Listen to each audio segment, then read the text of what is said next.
Hello there, and welcome to the last IPRA Thought Leadership webinar of the year. And today we've got a topic which is very much at the top of people's minds all over PR and indeed all over the communication world, and that is artificial intelligence. So today's webinar is called PR and AI, Communication in the Age of Change. And we'll be hearing from two academics from the University of Alicante. So I'm welcoming Professor Rosa Maria Valdes, and she's Professor of Communication and Social Psychology, and also Associate Professor Alba Santosoriano, who is Associate Professor Communication Social Psychology. And I think we're going to start off with Rosa, and then we'll hear later from Professor Alba. I will come back in about 30-40 minutes to help with questions. You can put a question in at any time using the special Q&A tab on the right hand of your screen.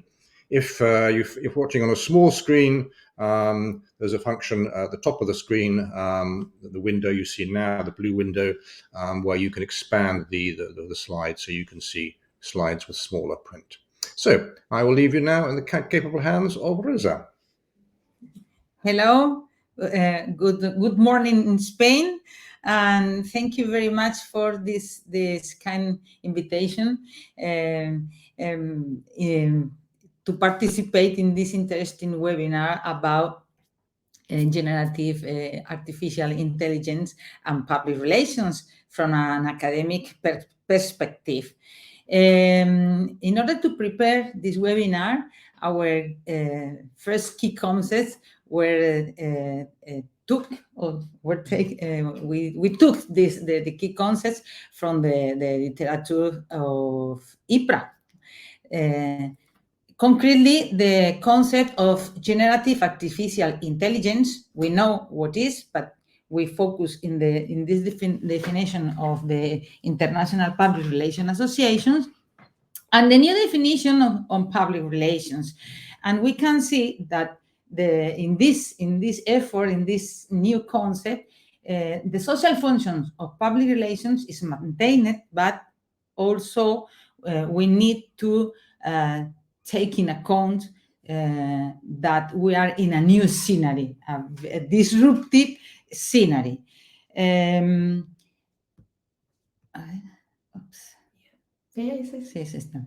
So other key concepts which are very interesting for this webinar are the concepts related with the generative artificial intelligence as symbolic artificial intelligence, generative artificial intelligence.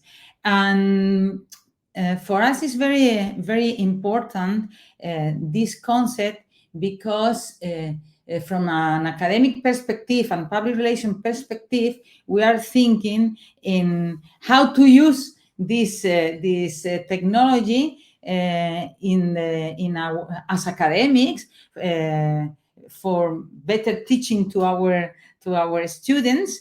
And we know that the great advance today is that we have a better interface with it's possible to deal with a big quantity of data, or of data. It's very important for public relations, but not is only. There are a lot of important things. Besides these concrete concepts, we as academic, we follow the methodology, and we made a literature review in order to know the state of the art overall, joining or in the combination of the terms of public relations and artificial intelligence. And we deal also with ChatGPT, as my colleague Cristina is going to talk in a few minutes. So what we found in order to prepare the theoretical framework.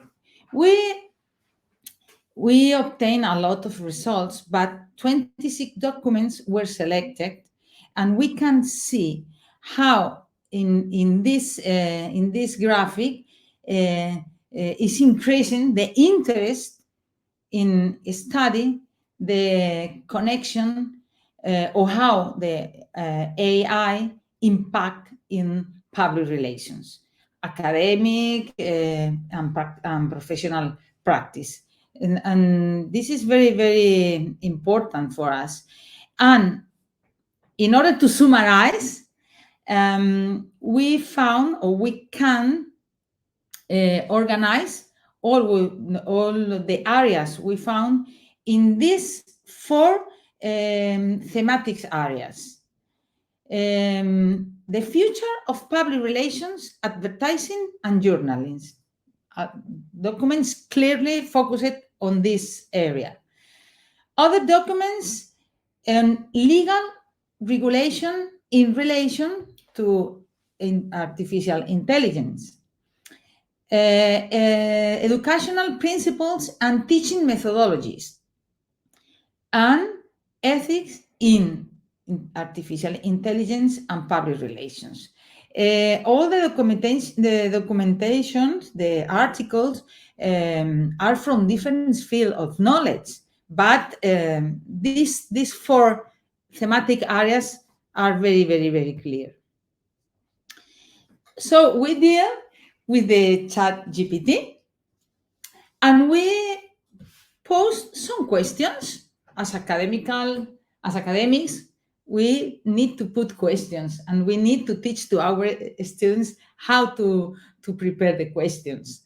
And the questions were the following: how does AI impact research, teaching, and practice in public relations?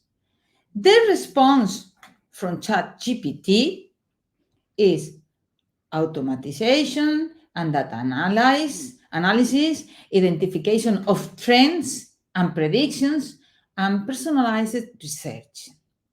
Second question: how do we combine public relations intelligence with public relations mediated intelligence? And the answer was synergy between technological capability and human skills. For example, analyze a large data set, concretely for AI, and interpretation of the data, human intelligence, and the precision and predictive analysis of artificial intelligence with empathetic qualities and ethical awareness. And how should the teaching methodology be in public relations education considering AI? And ChatGPT answer: innovative, interactive, and adaptive, integrating technology and practice. We know it as blended learning, simulations and virtual reality, handling AI tools in projects, personalized teaching.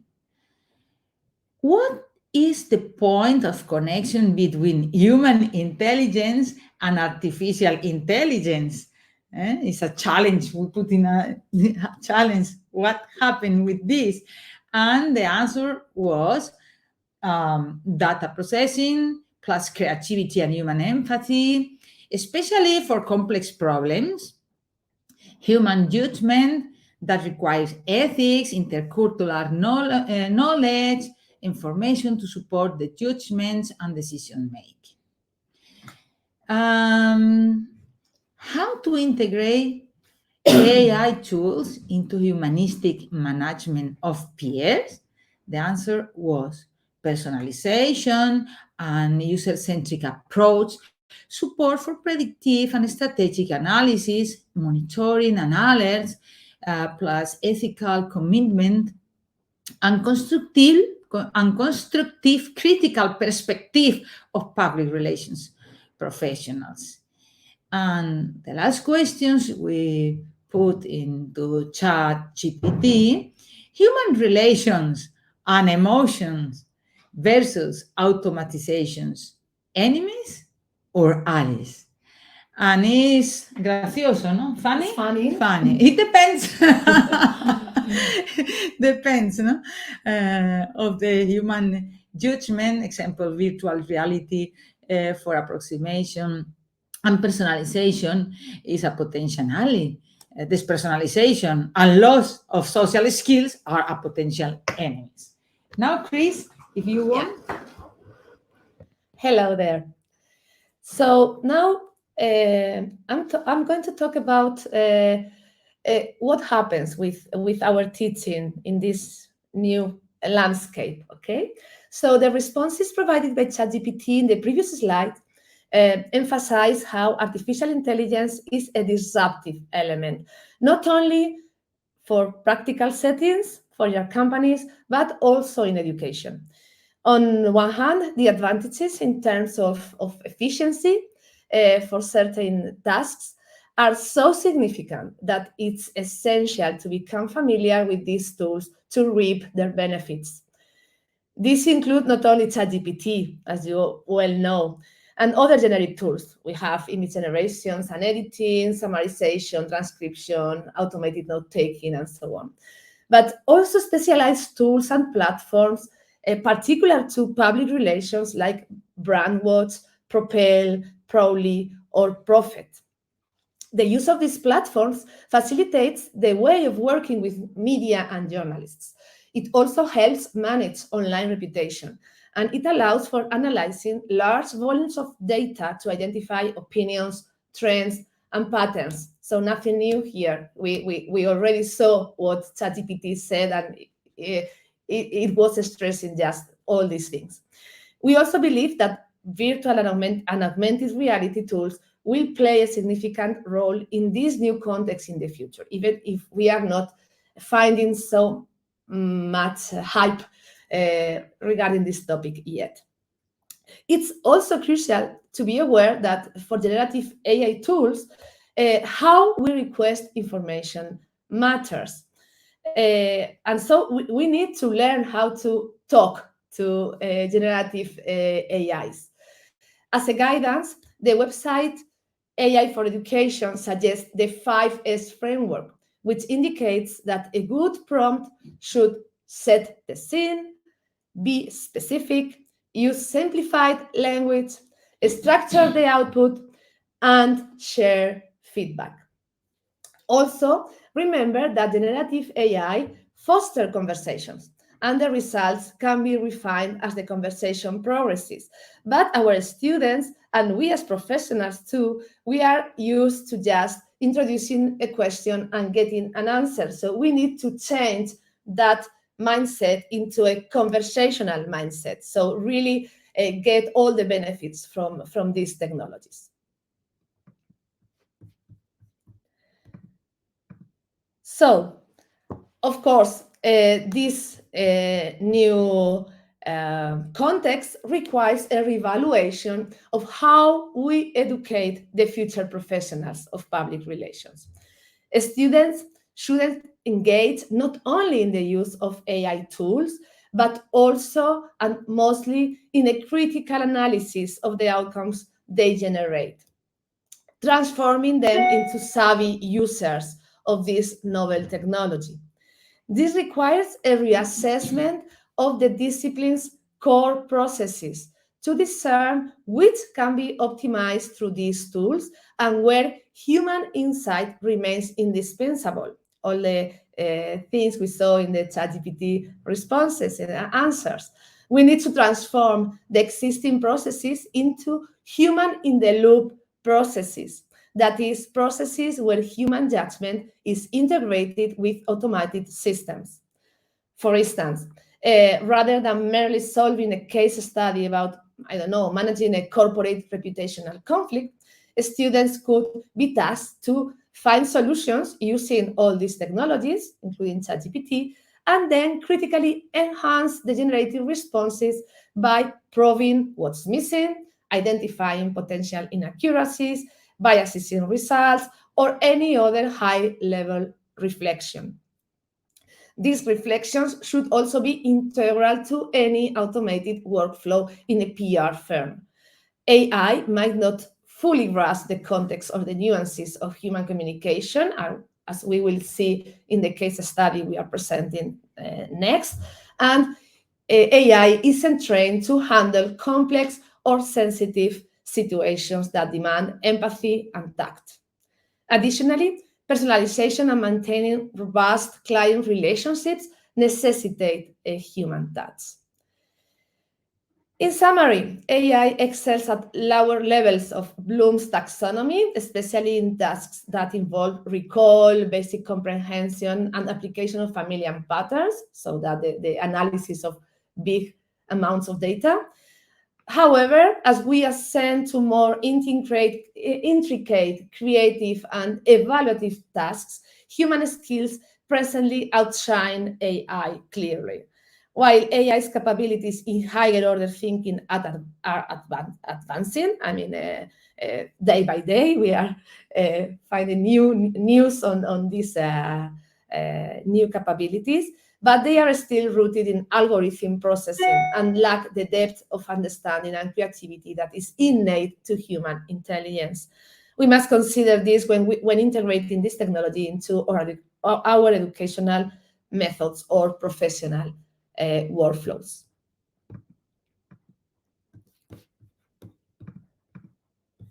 Also, the evolving AI landscape extends beyond just adapting our teaching methods. It presents us with opportunities that could be equally beneficial for both teaching and practice. One such opportunity is the personalization of ChatGPT for a specific task through the creation of new GPTs. As an example, for this talk, we have developed a specialized GPT to assist educators in integrating AI into their teaching strategies. We have named it the PR AI tutor, admittedly not the most original title. And this tutor is readily accessible through the URL provided in the slide, and is freely available to all participants with the Plus or Enterprise version of ChatGPT. This may change in the near future because you know that OpenAI is already preparing a GPT market. So in some weeks, perhaps it is available to everybody, even those using the free version. Oh, wait a minute, here. Okay. So, as illustrated in this slide, well, here you have a snapshot of the tutor, and you can see how the development of a GPT in this context embraces a no-code methodology. What is no-code methodology? It implies that the core determinants of the GPT's effectiveness as a tutor is going to lie on the creator's domain expertise. That is your expertise. I'm a computer scientist, so I don't have the expertise. For us to create this tutor, I had to rely on Rosa and Alba, okay, to guide me, and not on their technical capabilities. So this expertise is manifested through the precision in crafting prompts, and which we also need to teach and we also need to learn as practitioners, and the selection of useful and reliable knowledge sources. The tool provides a preview to help fine-tune the GPT prompt until you are satisfied with the answers it provides. So there in the slide, I have already depicted a flowchart detailing the key steps involved in creating a GPT. We don't have time now, but you can contact me afterwards if any of you want to try that, and I can explain everything to you. And you see that we need to provide the description, a prompt for the GPT, some conversation starters, some knowledge sources to make it really specific and oriented to your goal, and some assistant capabilities. So if you haven't done so yet, I encourage you to try this functionality provided by ChatGPT to create your own sophisticated and tailored GPT assistants for any task you can think about. So, Rosa, back to you. a minute. I have lost the mouse, sorry. Here. Okay.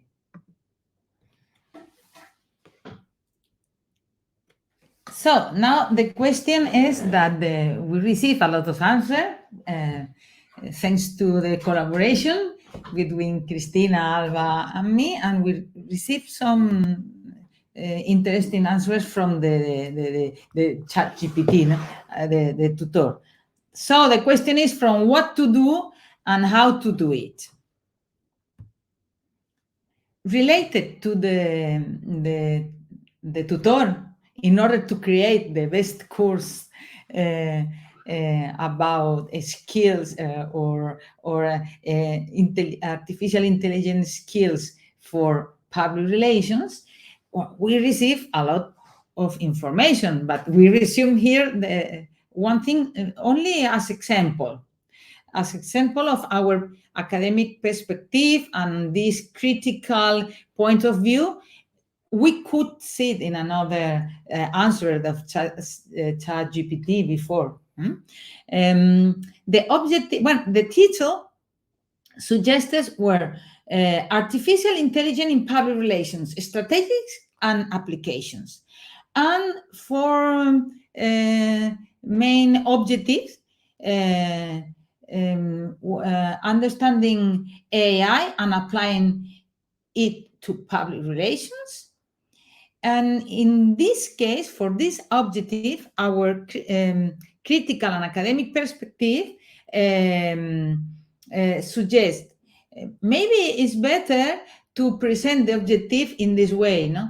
Understanding public relations and its social function, and understanding artificial intelligence and its social function, and then find the right use. Second objective after ChatGPT, analyze case studies on AI impact in PR.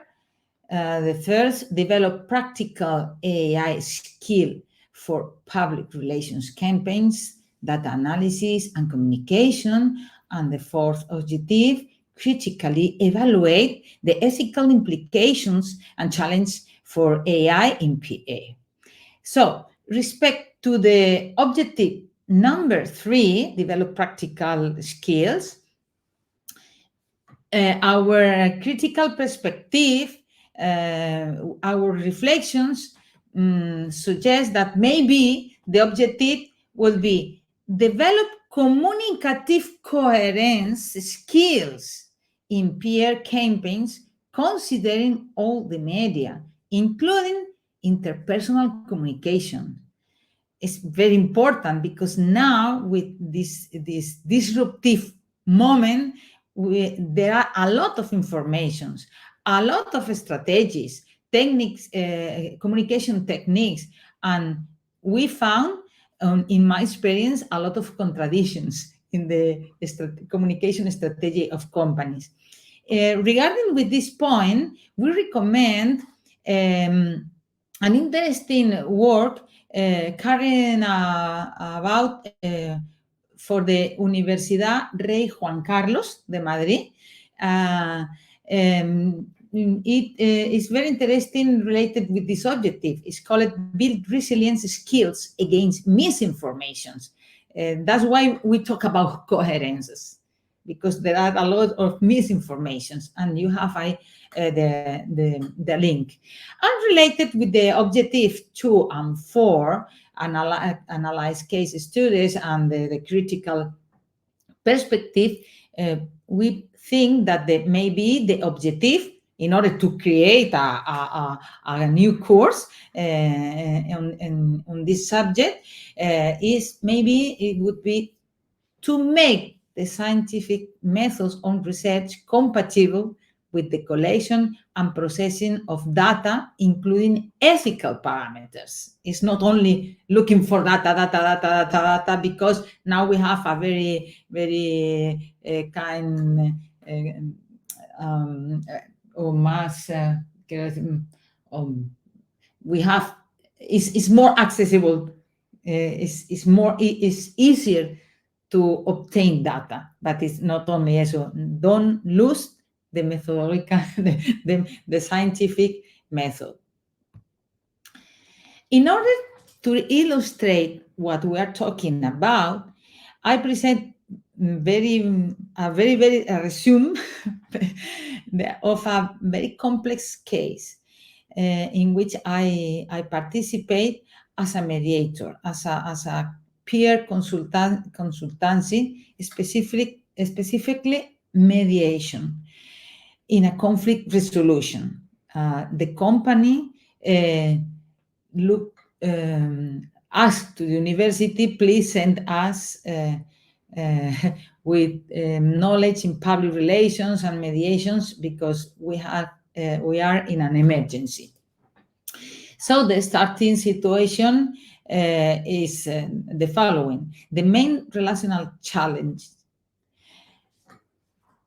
I found: apparent interracial conflict. Let me explain you that this is a company of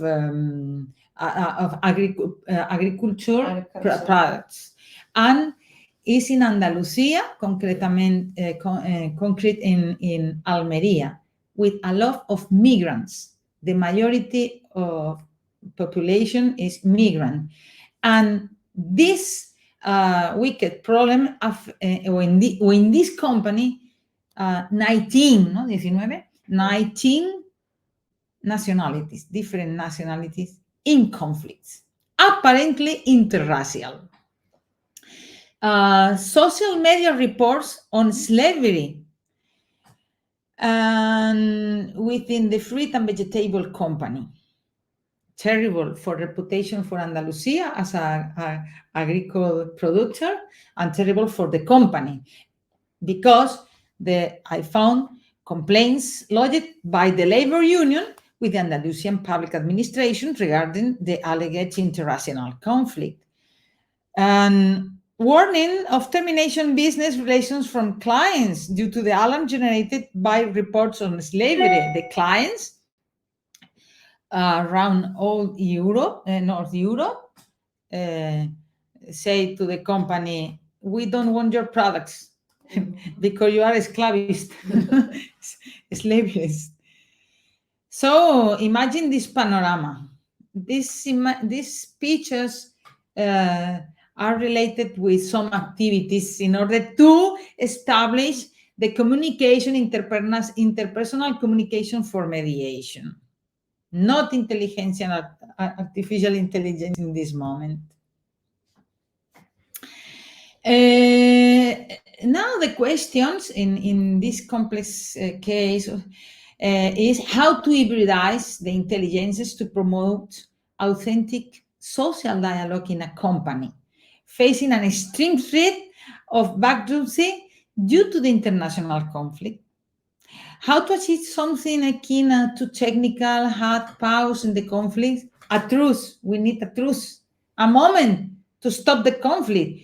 We all know, you all know as a public relations practitioners, you know that it's impossible to stop a conflict with an advertising message, with a campaign, and in 1 week. But we need a truce. The variables included were emotion. This management moment can only be human. I think so. I don't know, Christine is the engineer, but to deal with these emotions of 19 nationalities fighting one to each other, and the politicians and the sindicatos, the emotions. I think it requires public relations persons with a transdisciplinary visions, and because we are talking about collaborative constructions. In the before pictures, you said as an image is a book. I explain after what kind of book is. The other variable is the research.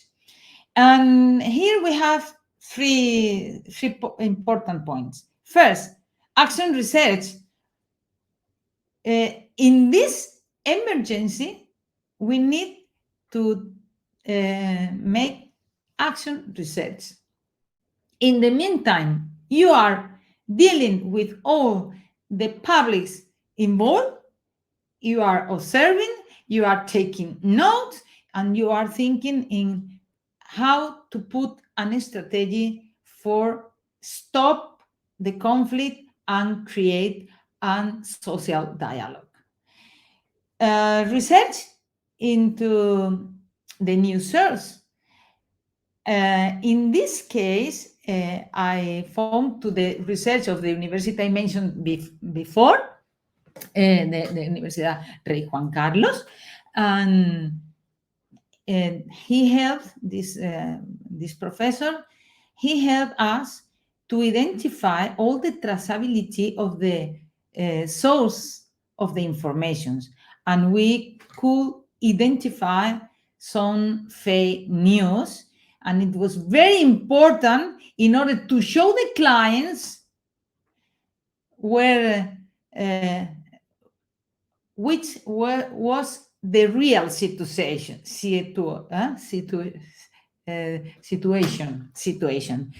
No Slavery. No slavery. It was really false. And also in this research, we combine technology, intelligentsia, not maybe intelligentsia, but also human intelligence. And the other point was research on customer trends related to social responsibility. We need to know how sensitive are the clients or the publics, the consumers, about this situation. And really, AI facilitate the obtain information. I repeat, it's very complex. It's a very big resume, but well, the results we obtained were: a truce was successfully achieved, both in managing the conflict from the client side. A manual, this is the book, the image before, a manual was co-created between the workers from different nationalities and the leaders of the company. I didn't impose how to do. I managed the process, dealing with the emotions, the history. The history of the migrants is very hard. History, dealing with the sindicatos. Here you have an link, because the workers, you have the pictures, present to the government, to the public opinion in a very big event, their manual, co-created by themselves. And the clients were invited.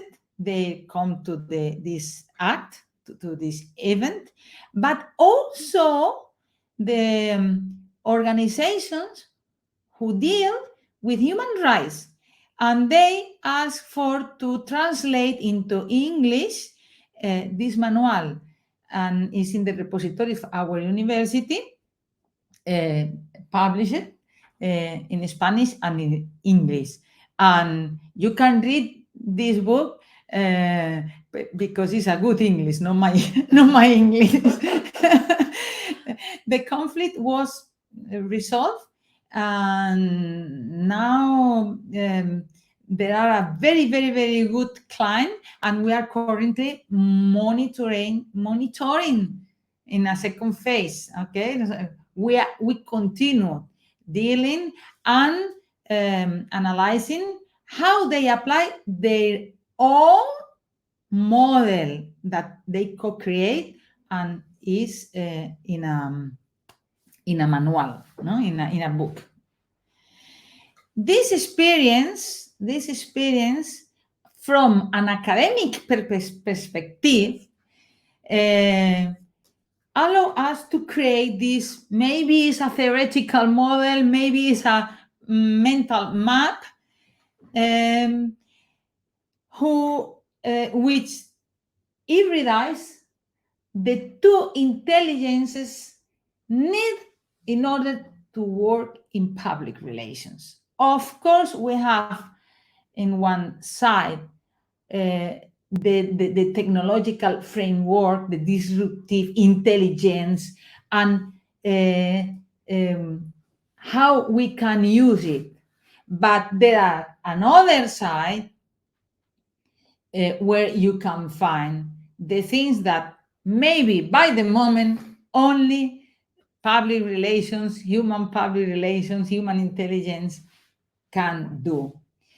But the confluence give us, you have here the possibilities of training, hybridizing all this disruptive intelligence and the human intelligence. It's a list. Maybe this is the list we don't receive from ChatGPT, but what we need, of course, the intelligent artificials, but by the moment, I think public relations needs combine both intelligences. Finally, Chris. Yeah.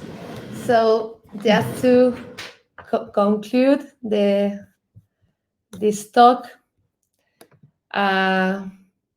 we really believe that AI is still far from replacing a PR professional. However, the rapid evolution of AI necessitates a dynamic and ongoing process of adaptation and learning in order to make the most of all the opportunities offered in terms of optimization, of being more efficient in your daily tasks. Also, as educators, we really advocate for a sustained and collaborative dialogue among practitioners and academia. We know how difficult it is. I mean, we have experienced that, Rosa and Alba, me coming from engineering and they coming from public relations. Sometimes it was difficult to understand each other, but it's necessary in order to keep pace, to remain up to date with all these changes. And we also believe that it is imperative to integrate our students or junior practitioners, in your case, into this dialogue and include them actively, because they are the early adopters of technological innovations. And so they are uniquely positioned to keep the industry abreast of cutting-edge advances. So that's all. Thank you very much for your attention, and now we are open to any question you may have.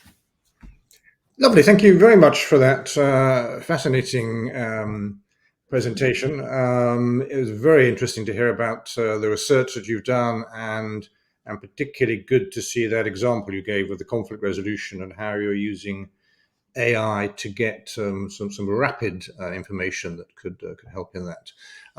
We had a couple of questions already on the board. I'm going to start off with one of my own, if I may, and this refers to the recent IPRA guidelines on AI and public relations.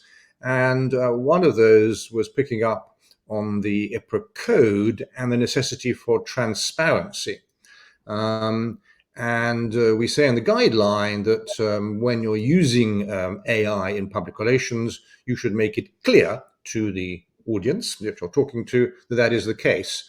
Now, I wonder what your feeling is that as we move into the future and people are using AI more and more, do you think people are going to be trusted to do this? Can I answer? Yes, please. Yeah, I'm precisely working on a template for my students where they need to report the exact use they are making of AIs, including all the prompts they have used, how they have changed the answers, what questions have arisen when reviewing the answers from the AIs, and so on. So I think it's a matter of education, really. I mean, if in the same way that nobody doubts, at least in the academic community, that when and also in the professional community, that when we use a document for a certain source to do anything we can think of, you need to provide a reference and provide attribution. This is the same. It's not different. The only thing is that we need to get trained in that.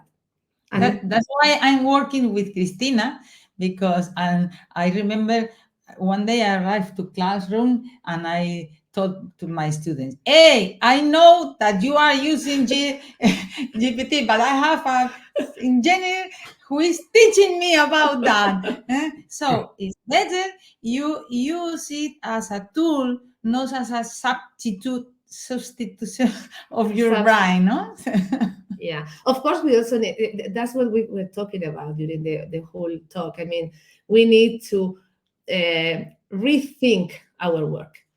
As practitioners, you will need to rethink your processes to really assess where the AI is beneficial and where you should at least double check everything.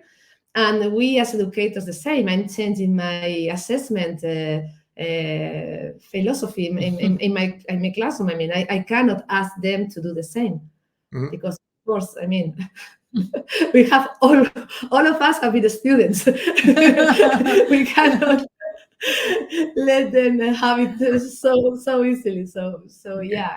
So we have another question which is related actually, but looks at it from a different aspect, and this is from Jim McQueenie, who is an IPRA board member.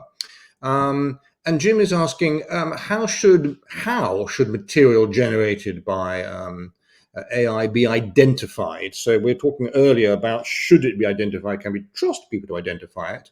And I wonder if in your work or research, people are discussing how that might be done. I mean, people that I've spoken to have suggested maybe we get a standardized icon or something like that, but where one of these things is often difficult to standardize when so many people are working on it in so many different ways.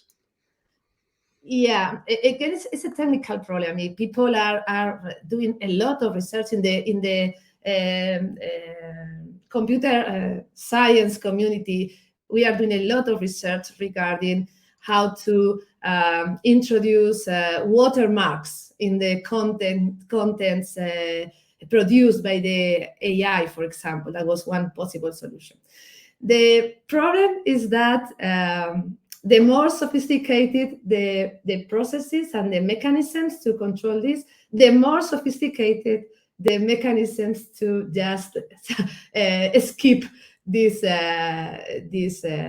watermark in this case. So it's not being adopted because of that, because the difficulty of making sure that it's really, really reliable. So that's a belief, of course, but I think it's not going to work. This trying to, I don't know how identify the content as generated by AI, unless the person just references it and acknowledges it. Another discussion that is being held right now, and which I think is much more interesting, is whether the contents generated by an AI can be traced back to the sources. And for me, that is much more interesting, because that really fosters transparency. Mm-hmm. Because I don't care whether the content comes from a website, I don't know where, or whether it is generated by an AI. But I would like to know whether this source is reputable, whether it's I can confide in these results. And this is technologically possible. I was listening to a talk just yesterday about that. But the thing is that the society needs to ask for it, and we are not yet at that point. Oh, very interesting. I think it's a good point, and I think something that indeed further thought needs to be given to. So I have a final question. It was interesting that earlier in your presentation, when you did that sort of pyramid of thought, you mentioned that AI suffers from a lack of creativity. And I wonder how well do you think that is understood in the world? I think from what I've seen in some reports, it's AI is being promoted as being a creative tool, and you're saying you think probably not. So I wonder where that difference lies. Yeah, the thing is that AI generates the content based on what it has been fed. I mean, on all the data it has been trained of. So it's not gonna create anything that was not in the data, and also uses probabilities. So what it is generating is the things that are most often said. I mean, I don't know, I guess you already know that, but the generative models, what they do is they just try to generate the next word based on probabilities regarding how often that word has been seen in the training data. Okay, so of course, if you ask for very common tasks where the AI has seen really lots of examples, you are not going to notice this lack of originality, because I mean, it's like most of the things have already been said. But if you ask for questions for which the AI has not that much data, then you're going to see that the answers are not so believable. And I think there are. I mean, on the one hand, we need to teach people how the generative AI works, so that they can really understand where this content comes from that is not made up. And then also, of course, we need to again to think about our processes and think which processes can be, or which tasks can be systematized, because there is a good way of doing that, and it's common knowledge, and which tasks or questions really should follow a more human-oriented process. Yes. Okay. So Henrietta has a follow-up question to this on the creativity side, and she's speculating, saying if we're all starting to use the same tools, how is this going to have an effect on differentiation in the results that we produce? Yeah, I mean, if you, for example, embark in the activity of analyzing huge volumes of data to identify trends, how different is going to be your work from mine if we both are experts in data analysis? There is not a differentiation in this kind of tasks, and those are the kind of tasks for which AI is really useful. If we are talking, and Rosa was explaining that before, if we are talking about emotional situations where you need to mediate and to really understand those undercurrents, there the differentiation is needed. I mean, different professionals are going to come up with different solutions, but this task is not a suitable task for an AI, so we shouldn't be using AI for this task. So I don't know if I have answered the question. I think so. Yes, that was a great answer. Thank you. So we're coming to the end of our time. There's a final question, which I think I can probably answer. It's from Modinat, who's asking: can someone write articles through ChatGPT or other AIs for publication? And I guess the answer to that is yes, isn't it? Yes, they can, and and probably the editors are not gonna detect that. No, exactly. So, More than that, I notice as a PhD student, so you might have a vested interest in some of this. yeah, you can generate. There are tools to generate PhDs.